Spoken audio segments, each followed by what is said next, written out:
If you're going for your sword and somebody punches you in the face, if they knock you out cleanly, before you actually manage to draw your sword, then cool, the fight's done. You're finished. So it makes sense to go hand to hand before you draw the sword. But again, we're seeing these big cuts. That makes a lot of sense. It's a big creature. You're not going to just want to kind of like nick it. So if you hit 5 cuts and your 5th one lands, then make a 6th. And that 6th one might be your exiting cut.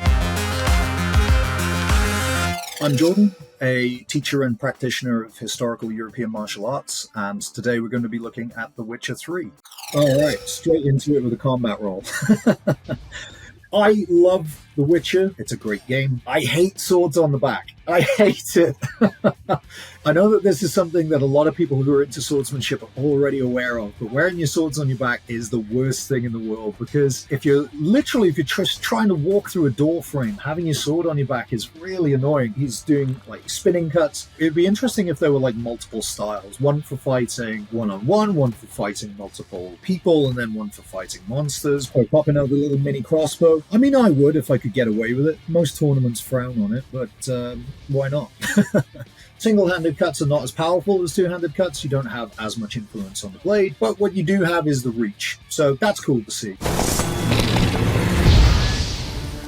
One of the things that I really like about this game is that there is quite an emphasis on evasion as much as just defending with the sword. The sword, no matter how well made, is a finite thing. It will eventually break. So to play evasively makes a lot of sense. Yes, okay, he's fighting a monster. The reality is that this is something that you maybe want to do, is just kind of play evasive until your moment and then throw the cut.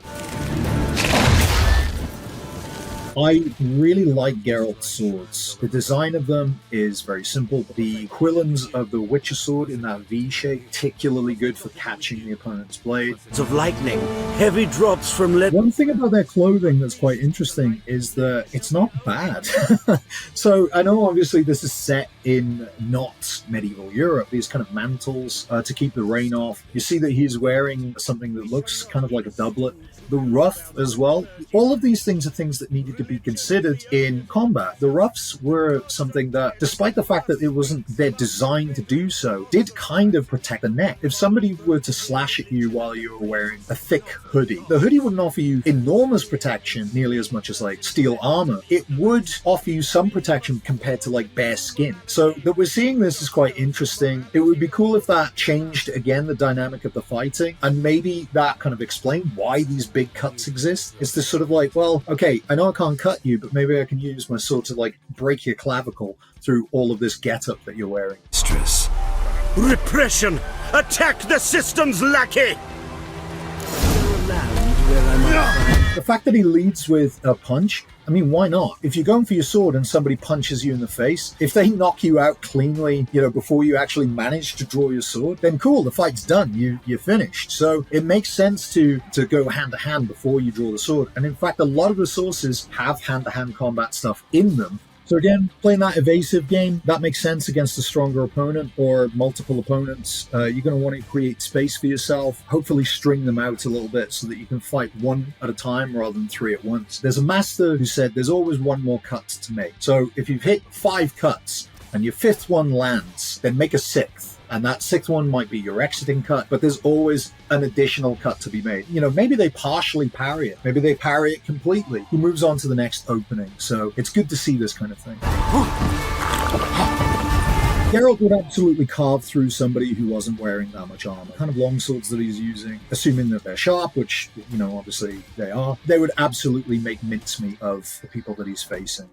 One of the things that I find quite funny in video games and in films is the way that horses are treated kind of like meat motorbikes. Like, you get on them, you hit gallop, and they just go. Horses are incredibly intelligent, and if you had a war horse, they also knew how to fight.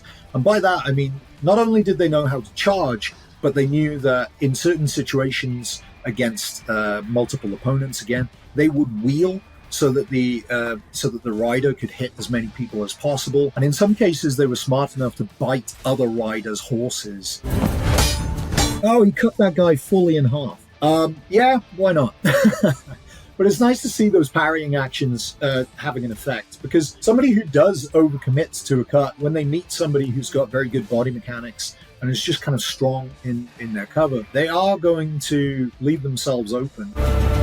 So while the medieval people didn't have to fight griffins, they would have gone hunting and things like that. So crossbow makes far more sense than any other kind of weapon to try and bring, something like this down. It's a very small crossbow. I don't know that it would necessarily have the power that you'd want to make those shots. So, I know it's not Geralt's style because he's a swordsman. For beasts of this kind, I would probably want a very, very long boar hunting spear. Something that I could use. I could absolutely use my reach. And, the thing about these kind of spears is that they were often winged, which meant that anything that hit them couldn't push themselves beyond the wings. But yeah, I would definitely want something much longer, much heavier that I could just ram into it and just keep it grounded as much as possible. So again, we're seeing these big cuts. That makes a lot of sense. It's a big creature. You're not going to just want to kind of nick it. So these very committed full cuts are definitely something that you'd want to see being used against something like this. We often see Geralt kind of jumping with his cuts. There is certainly an argument to be made that this exists in the sources, so a thing called springing or jumping when making a cut. I don't know that it's something that I would necessarily want to do when fighting something like this, just because once you leave the ground, you are fully committed to whatever direction you're going. We've seen it a lot in modern Olympic fencing, people jumping to hit their targets, but that's when you're fighting on a strip or a piste, not something that can literally take flight and sweep at your legs with wings that are strong enough to repel a steel sword. I want to be light on my feet, certainly, but I probably wouldn't want to be jumping through the air when fighting this. So at this point, now that it's grounded, those big cuts are most likely taking a toll. You're going to want to finish it. Now, when they went hunting, this was, point of pride for the Lord or whoever was the most important there. They would get to deliver the finishing strike. In this case, you probably just want to get it over with as quickly as possible. So just focus on, striking at the neck and getting it done. All right, so I absolutely love The Witcher 3. It's one of my all-time favorite games. As far as combat goes, okay, there's a lot of combat rolls, which is fine. Again, it's very cinematic, but not particularly effective in actual fencing, if that's something that you want to do. The swords on the back is an automatic -1 for whatever I'm watching. And I know, again, that that's kind of like a nitpicking sort of thing, but, it does bother me. As far as everything else is concerned, the cuts, the edge alignment, the movement, it's all really, really good to watch. I know that the combat is very frenetic and fun, which is ultimately what it's there for. There are a lot of kind of things that he's doing to show off. There's nothing wrong with showboating, but the world itself and the feel of it is great. So yeah, big fan of this.